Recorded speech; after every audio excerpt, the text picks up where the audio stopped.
Guys, Chef and Tea here. It's Braai Day at my house. I'm excited. I have friends who just walked in on me unexpectedly. So I'm gonna keep it chilled. I'm making something delicious and effortless like this barbecue Stella Artois beer can chicken. I love it because it's one of those recipes that you can make, put on the braai and let the braai do its thing. So while it cooks, I'm gonna have time to mingle, catch up with my friends, as one should when you're hosting. So let's go. I'm mixing all my dry spice mix. Now just added my smoked paprika.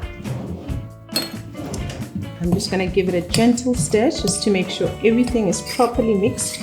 I'm rubbing oil onto my chicken so the spices stick. So now I'm ready to add my spice mix. Spoon at a time. Just massage it. You wanna make sure it sticks. So pat it.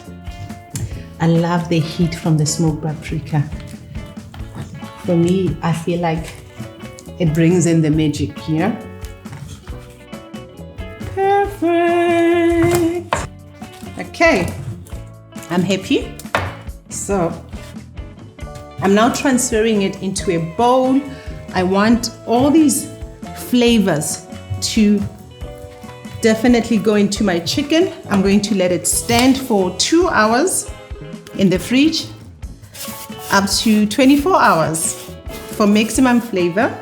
Now we are elevating this recipe, and the beer can, half of it goes into the cavity of the chicken and the other half is for the chef. Thank you very much.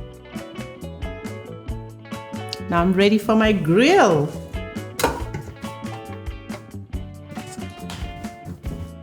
The secret to effortless hosting for me is my guests must be happy and my table setting. Now with the food, I'm keeping it super easy. With this barbecue beer can chicken, it is not needy. I love that I can just leave it there on the braai and tease my guests with the smell while it does its thing. And with my table setting, I use the food as a table decor. I set a harvest table, my guests are happy. Let's raise the moment with Stella Artois.